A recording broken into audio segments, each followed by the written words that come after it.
Hello, today I'm going to review the Star Wars The Black Series Cal Kestis figure. And I've been very excited about this figure for a long time because I'm a big fan of the Jedi Fallen Order games. So having one of the characters from that in figure form is something I've always wanted. And I'm aware of the original Cal Kestis figure that they made. I just never liked that one. It wasn't up to the same quality as some of their other figures, so I never bought it. So I'm happy that we have a remade Cal Kestis, and it's based off the design of the Jedi Survivor game, so that's cool.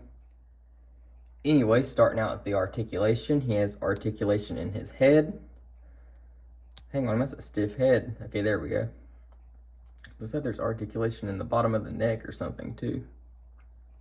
And I think there's articulation in the top joint on the head too, where you can bend his head back and forth. Although I don't know how much there is, it is there. And you can see his articulation in his shoulders, in his elbows, and they are on these joints that I've never really seen before on Black Series figures, which are one-sided, and they kind of remind me of almost like how Lego joints are. So you can't move those every way, but it's more realistic on a human figure like this anyway. And then he has articulation on his hands. You can stick a finger out, although it's molded that way so you can't bend the fingers. And the same thing goes for the other arm, except that one has a closed hand. Let me get the camera to focus. Okay, he has articulation in his hips, although you can't see it because it's hidden away under the little shirt thing right here, but that is still there. He has articulation in the top of his legs, if I can get them to bend right. And he has articulation in his knees, and if I'm right, then these knees, if it will zoom in, are also jointed like how the arm is. So let me try this knee because that one's really stiff over there. They bend on one joint like that, and then he has articulation in his feet. So there is a lot of good articulation on this figure, I think. I will say after like less than a minute of bending this figure, his knee got like really loose. I don't know if that's a problem with a lot of these figures. It's the main reason I don't go bending them around every which way on the video. But if this keeps getting looser, then that's gonna be a problem. So I don't like that. As I say, I always like the joints to be that perfect amount of stiffness in the middle, where they'll hold their pose and not feel like you're breaking the joint when you're bending them though. Almost like I'm sorry I keep comparing this to Lego, but how those Lego joints are, where they never feel like they're getting looser as you keep bending them. That's always been my problem with a lot of these figures, is how loose their joints end up getting. So hopefully that goes back to how stiff it was, because right now it is really loose.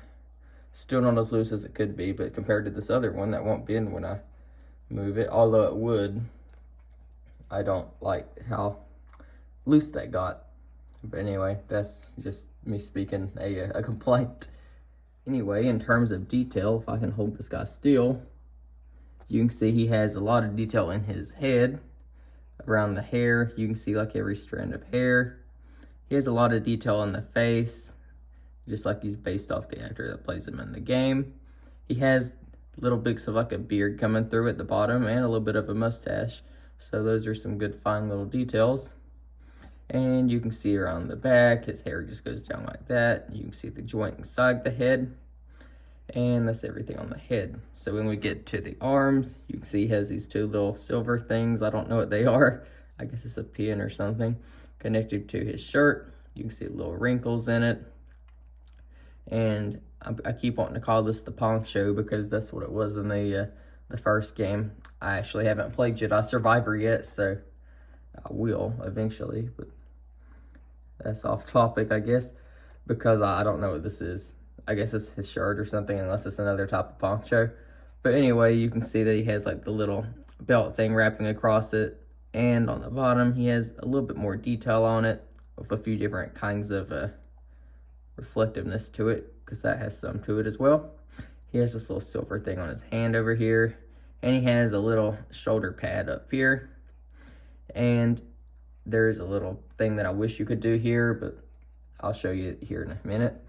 But anyway, you can see going on down him, he has this belt, that goes around him, and it has a holster on the side where you can put his gun, his blaster, and on down here you can see he has pockets, and here's his knee joints, and all the way down here is where his boots are, and they are very detailed as well.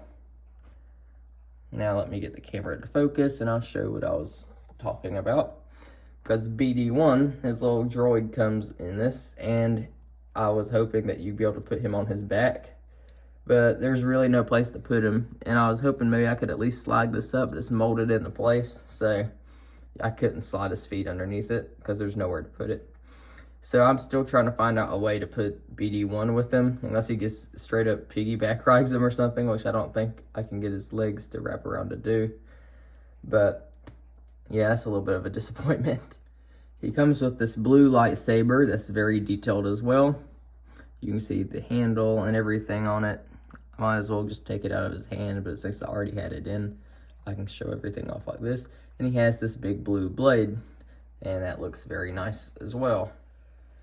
Now, this also comes with BD1, his little droid that everybody loves from the game, and he's pretty well detailed as well because he has head joints. He has joints in his legs, joints in the top of his legs, and even, oh, he has a lot of joints for this little thing. So I'm happy that they went all out with him and made him into an actual figure, I guess. But anyway, you can see the details on this include his little eyes. I wish it had a little bit more detail on the paint, but I guess it's fine for the scale that it is. And you can see he has a lot of silver on him, some red going down the legs. Has these little antennas which get bent in the packaging, so I'm not too happy with that. And you can see it has some good little molded details around the back and the side.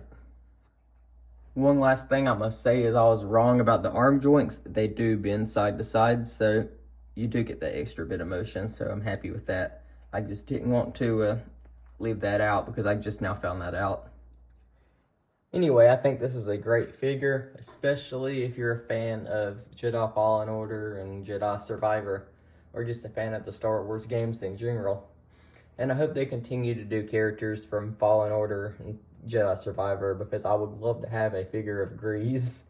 And I wouldn't mind to have the Inquisitor Trilla, or there's a lot of characters in that game that they could do. They could do Mirren, they could do Seer, but so far they've just done Cal, so I hope they continue to do more from that game. And since they're doing characters from Knights of the Old Republic, I don't think it'd be too far-fetched for them to do some more figures off of Jedi Survivor and Fallen Order. But anyway, thank you for watching, and goodbye.